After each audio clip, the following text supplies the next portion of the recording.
what we came here to do tonight was we came here to share the night sky with the general public. And so what we were hoping to see was we were hoping to see the moon, and we were hoping to see a couple of bright planets, Saturn and Mars, and maybe some stars. But this particular area that we're working from is a little bit bright, and so we wouldn't be doing any deep sky objects, so mostly bright stuff.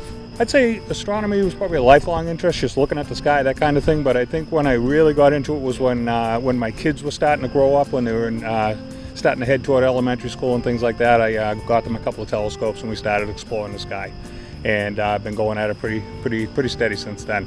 My kids are now adults, and so I've been doing this seriously a little over 10 years.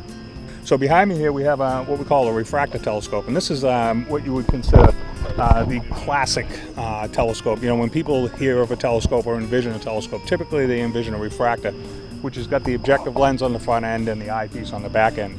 But you'll see a lot of these, if you look around the field here, you'll see a lot of shorter, fatter telescopes, and they're reflected designs. So there's different reflected designs, and these are called Schmidt-Cassegrain reflectors, where the light enters the tube and it bounces off a mirror, and then it bounces off a second mirror and goes back to the eyepiece. And so there's a few different reflected designs, but the only ones we have here tonight are Schmidt-Cassegrains.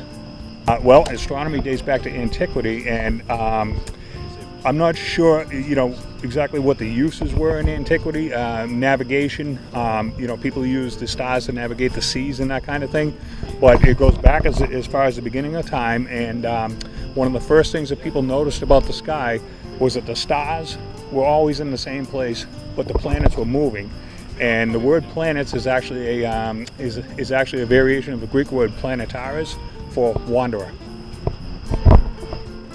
The best time of year to see the planets varies because the planets are all moving at different speeds around the sun. We're moving at, you know, we move around the sun in 365 Earth days, but the inner planets move around the sun much faster than that, and the outer planets move much slower than that.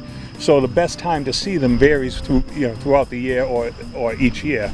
Right now in the evening sky, Saturn's in a pretty good place, Mars is in a pretty good place, but as time goes on, they'll go back, you know, they'll move toward the west and drop down with the sun in the late afternoon, and we won't see them anymore until next year. So a planet's apparition is dependent on its position around the sun and our position around the sun. Constellations, though, constellations are a year-round thing. We call the dome above us the celestial sphere, and the celestial sphere changes very predictably throughout the year as we rotate around the sun. So as the Earth rotates around the sun and we rotate on our axis, we see different parts of that celestial sphere. Now, right now in the evening, right above us is a thing that we call the summer triangle, which is made up of three constellations. One is Cygnus, one is Lyra, and one is Aquila. And the bright stars in those constellations we call the summer triangle. Those constellations will start to move west now and start setting, you know, setting before dark. And coming up in the east, we'll see Pegasus and Perseus, and we'll start to see Orion and Cassiopeia and things like that. And that happens at the same time every year. So once you learn the constellations and when they come up, you'll know what to look for. You know, I think probably my favorite planet is Saturn. A lot of people's favorite. It's exciting, it's bright, it's vivid, it's amazing looking in a telescope. Most people, when they see it in a telescope for the first time, think it's fake. It looks so, you know, so much like the pictures that you see. So Saturn is a great planet. I enjoy all the planets. I've studied all of them except, I've seen all of them in a telescope except Pluto. So I've seen Mercury, Venus, Mars, you know, Jupiter, Saturn, Neptune, and Uranus. And I like them all, but Saturn's probably the most exciting to share. So we're the South Shore Astronomical Society. You can go to our website, you can go to our Facebook page, you can learn how to join us there, how to come to one of our meetings and see what we're all about.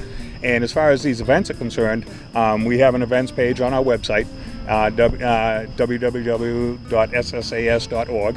And as far as this particular event is concerned, the library is going to list the future outreach events.